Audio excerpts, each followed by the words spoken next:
than that. Here we go. That's deep. Oh yeah. Radiator relocate is underwater, and by that I mean the what do you call that thing? Oil cooler. So right now I'm liquid cooled. Oh, that was close. Safe to say I got her sealed up pretty dang well.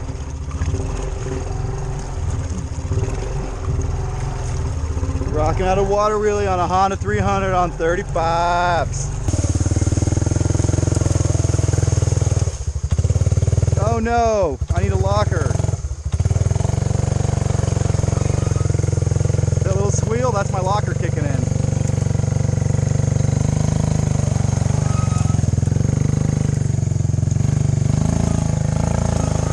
Look at that.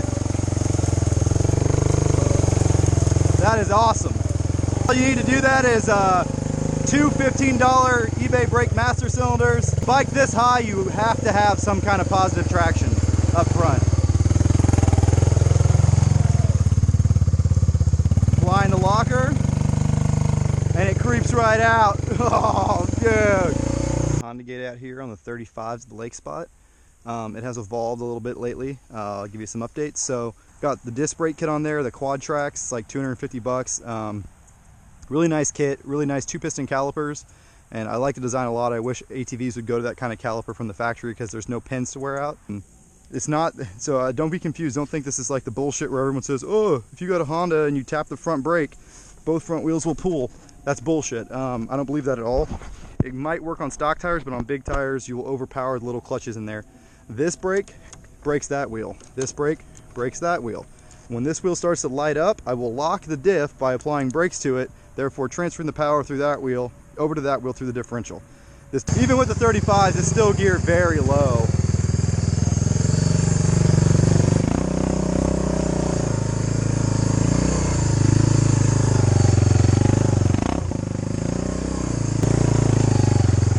Go ahead and put it in 4-wheel drive for this spot.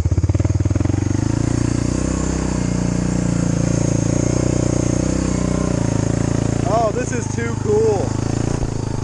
I'm not even dragging.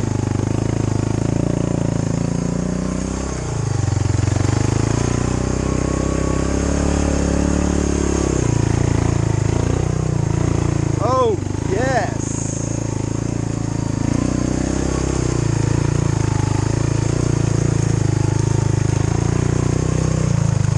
Outstanding.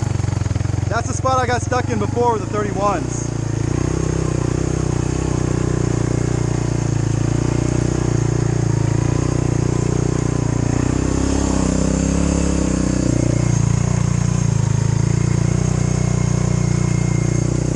Locker setup we're going to call P-track for puppy track, which is kind of like A-track, but it's manual.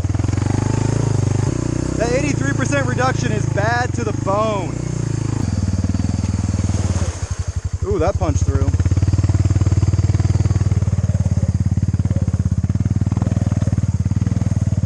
Taking the back end in. All right. Okay, see, we're stuck, right? Maybe. Come on, get stuck, piece of shit. Well, whatever. Okay, I'm not really stuck, but if I hit this brake and I just brake that wheel, you see how it didn't slip? This thing's hard to get stuck. I'll find a better spot. I may have finally found a spot where it's kind of stuck.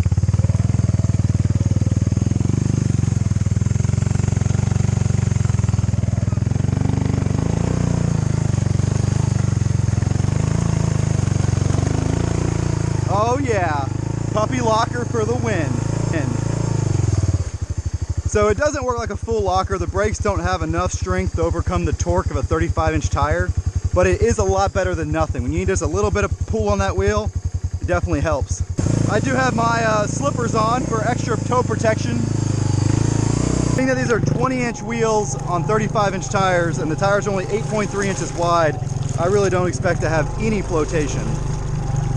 Oh yeah, it sticks to the bottom. Nice. But she'll still get them up, no problem. Put it in 2-wheel drive.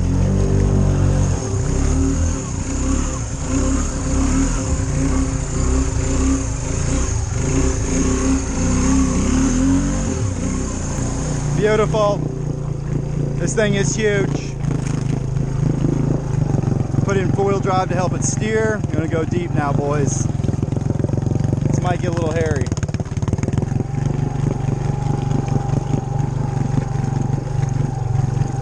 So in summary, the P-locker, known as the puppy locker, is excellent for reliability because you won't break axles. It is better than nothing, but it is not as good as a real locker. But on a bike where you don't have an option for a real locker, it's worth it, man. Usually I tell people, if you don't buy a Rancher 420 because there's no locker, just buy a Rubicon. Oh, airbox is dry, less than a capful. But I mean, the 300 is so iconic, you can't just not have a 300. You got to have like 2 or 3 like me. So this is a pretty good way to get some positive traction with a Honda 300 front diff, and it does work. One problem I'm having right now is I have so much offset that it's putting a lot of pressure on the bearing, so I'm actually going to skinny it up a little bit. Pretty easy to do. My wheels are made to run either direction, and I have spacers and shit. I'm also going to skinny the back up a little bit too. It's a little ridiculous right now. That's going to make it even more unstable, and it won't look as cool, but in interest of saving my wheel bearings, that's what I'm going to have to do for now. Once I get some new Honda wheel bearings, or new Honda knuckles and wheel bearings, and I get the offset spacer mod done to them, I'll be able to go back to this width, which is what I really want to run because it looks awesome. But yep, it's getting better. Hopefully we'll do some real riding with it this weekend and not just at my little test area. It's feeling pretty good. These like $15 eBay brake master cylinders have a really sweet park and brake function, and then you just pull that and boom, park and brake off. But now I have that, so my bike's not gonna roll off the trailer. Here's a semi-famous Travis on his new ride. So the hub thing, right? I was telling you about the hubs earlier. That's a 300 hub. This is a hub off of something else. I suspect a 350D.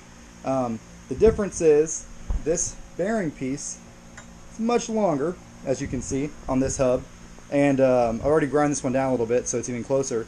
And this one has the step. That doesn't have the step. So these hubs are different, and they are not interchangeable. You can only run 300 hubs on a 300. I think Foreman 400 might work, maybe a couple other bikes, but whatever this hub is, you cannot run this hub on a 300. It will do that to your bearing. See all the bearings everywhere? Yep. Took me a little while to figure that out, but it's okay. We finally got there. Also, very interesting, these Rhino axles are double plunging. That one's kind of in a bind, so you can't tell, but they are double plunging axles.